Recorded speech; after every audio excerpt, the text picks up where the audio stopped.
How can we have more courage? More courage to be ourselves, more courage to follow our dreams, more courage to live in a way that's aligned to our values. I'm going to answer this by sharing stories from my own life, because often the best things that we get from our yoga practice are not physical. Instead, they're a shift in how we view the world and interact with the world. And for me, the biggest shift has been how I can approach uncertainty and challenges with more courage and ease. So here's 3 ways in which my yoga practice has allowed me to build more courage.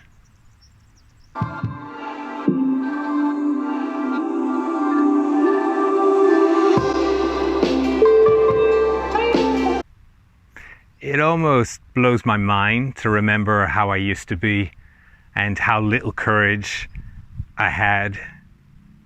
So in my 20s, I got sick, and it was almost a year before I had the energy to get out of bed and leave the flat.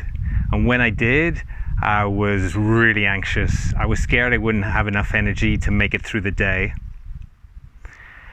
And then a year later, I had a bad situation at work. Looking back, I can see that a couple of older, more senior colleagues were actually bullying me. But despite being unhappy, I didn't have the courage to quit the job and go out into the unknown and find something new. And it was also in this period I started to get lower back pain, and I became cautious of moving. So even my body was becoming anxious and lacking courage in moving. Compare that to today, and it's amazing how different it is. Last month, I relocated from Thailand to Switzerland without the certainty of a job, yet I had complete peace and calmness about the decision. First thing I'd share about courage is, like everything, the more we practice it, the easier it gets. And yoga gives us opportunity to practice going outside our comfort zone into some new position, and in the midst of that stress, take a balancing pose. There's a certain amount of physical, mental stress there. But if we can use our breath and center ourselves in the midst of this stress, we build resilience. And with this resilience, it becomes easier to go into the next uncertainty, the next stressful situation. So yoga allows us to really push our perceived limits. Please don't go and injure yourself. You know, that will be another talk on patience. But there is something about the physical exertion in yoga. We get this cellular cleanse. We rinse out all the waste products and limited thinking, and allows us to have more courage.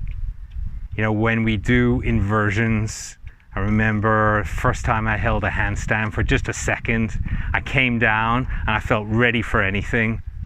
And it was with this mindset, I just said to myself, okay, I'm going to leave London. I've lived here 15 years and I want to experience something new.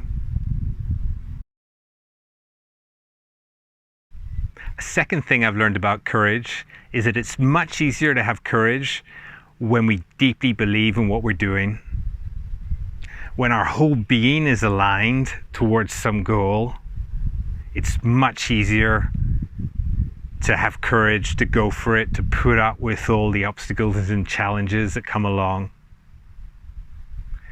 And the practice of yoga allows us to hear what it is we truly want. So how do we do that?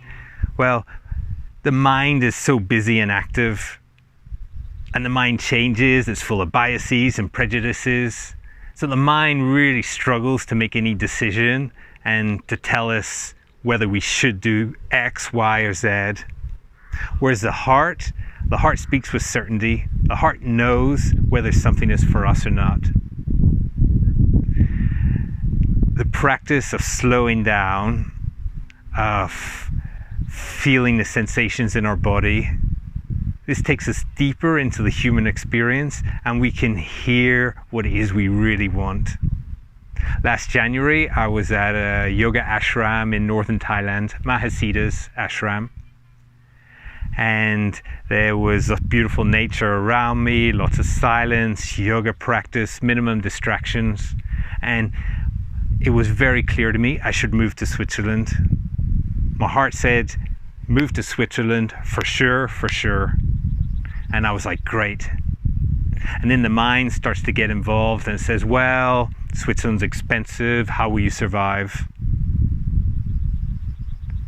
You don't have a job. And then again, recenter myself. And the heart says, geez, it was only last summer, not even a year ago.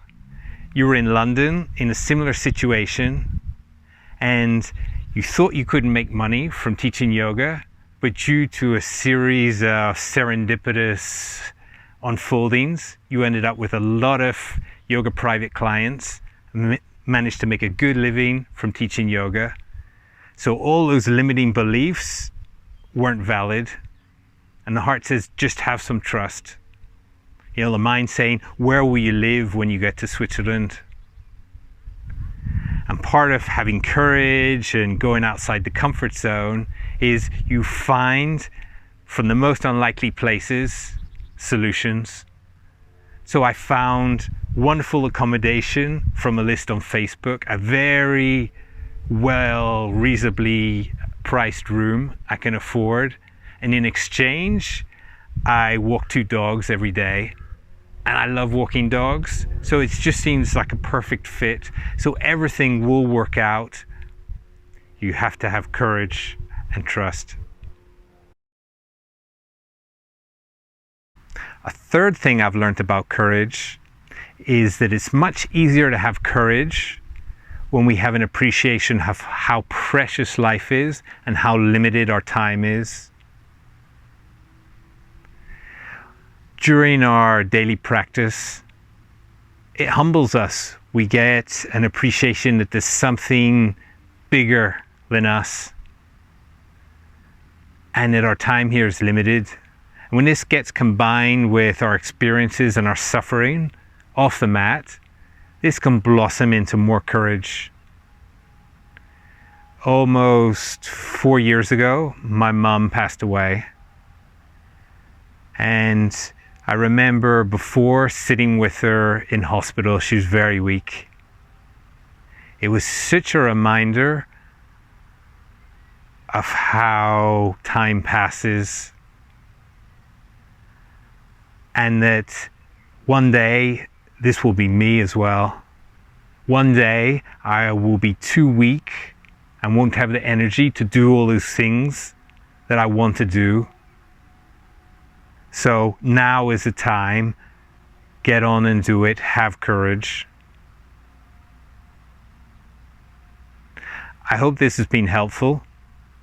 Please subscribe to my channel. The next video, I'll be demonstrating a breathing practice from yoga that really builds courage. Be well.